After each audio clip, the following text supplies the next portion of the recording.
Good evening guys, share ko lang po itong makina na dinala dito. Yan, Sumura to, 7.5 horsepower po ito.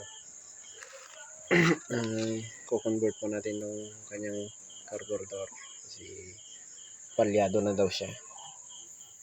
Palitan natin itong TMX 155 EMX.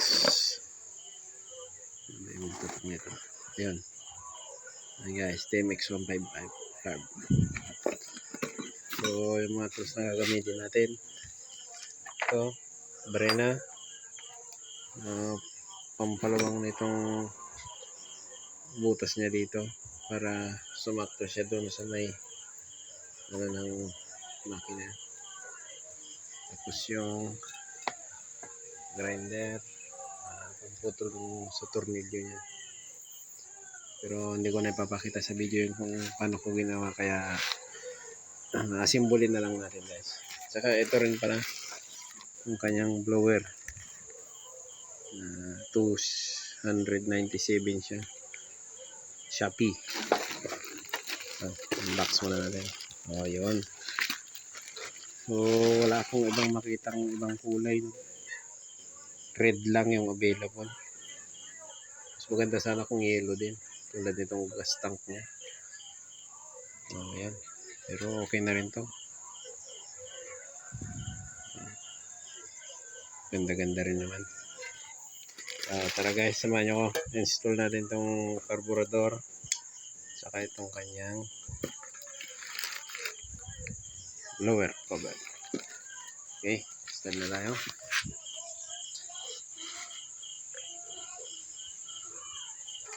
Bali pinaluwagan ko na pala to kanina guys. Tinanggal ko na. Ito yung kanyang lumang carbs. Mahirap ng panda rin to. Kaya nag-decide yung may-ari na salpakan na natin ito. Okay, so medyo madilim gabi. Ito pala yung kanyang makina. So medyo kalawangin na din, no? Medyo tagal-tagal na rin.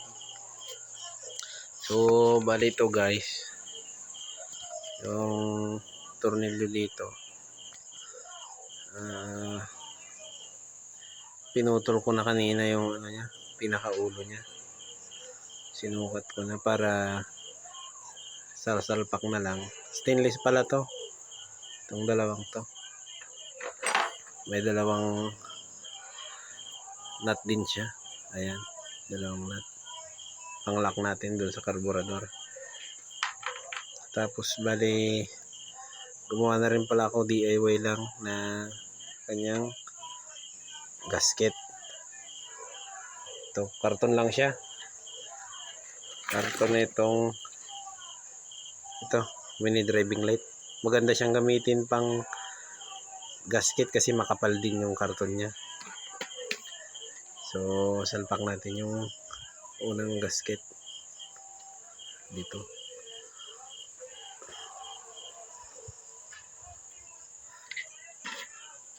Patihayan ko lang ulit.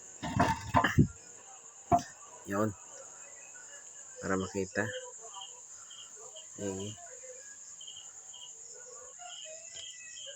So yun guys, no, nalagay na yung unang gasket. Tapos susunod natin tong kanyang insulator. Ito, dami natin siguro papanood na ibang nagko-convert ng ganito, pero try din lang naman natin gawin.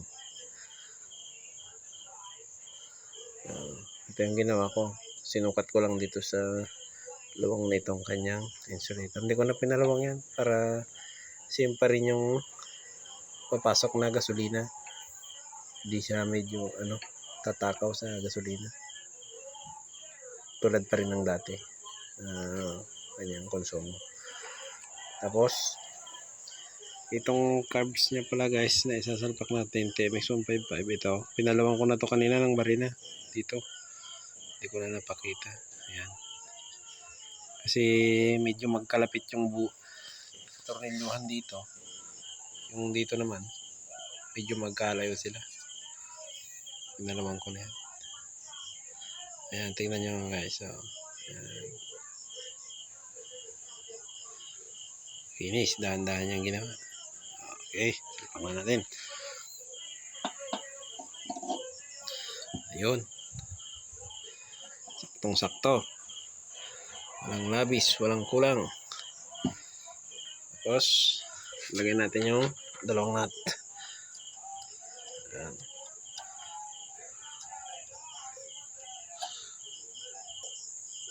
So, ayun. Nalagay ko na guys yung carb. Ayan. Saktong-sakto na. Pati pinagputol doon sa may tornilyo. Ayan. Pares lang. Sakto lang din. So, dito pala guys sa kanyang spring. Pinutulan ko siya ng 1, 2, 5 ikot. Dito pinutulan ko.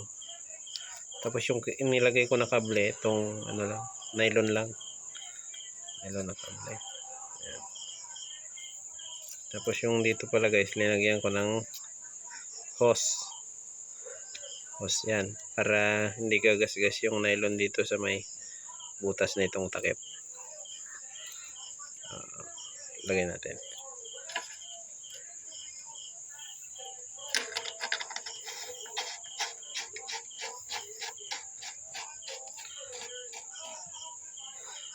Ayan. Magan lang siyang hilain. Ayan. Magan lang siyang hilain.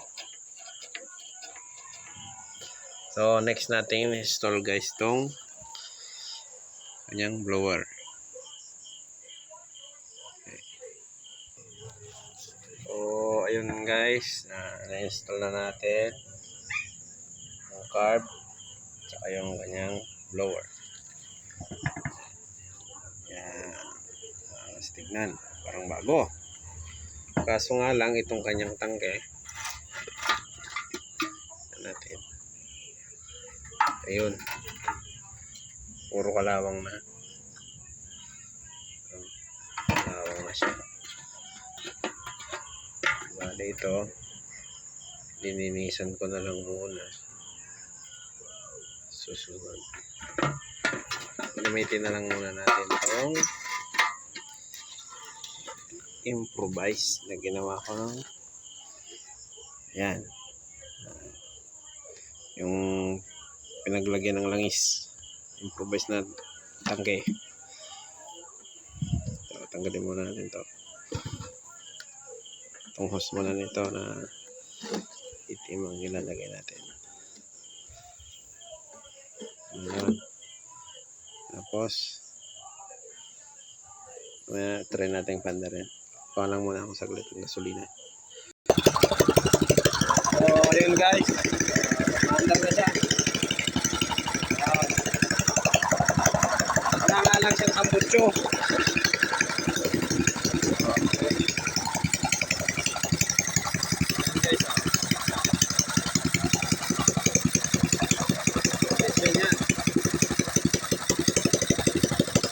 Yan, nahulog na.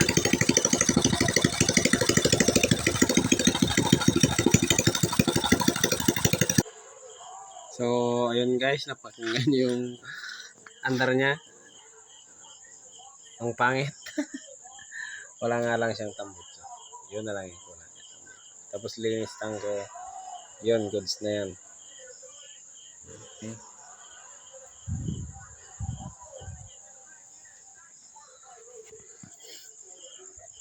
So, maraming salamat po pala guys sa mga nanonood. Sana po huwag niyong kalimutang mag-like, share at subscribe po sa aming channel. Yun lang po. Maraming salamat. God bless.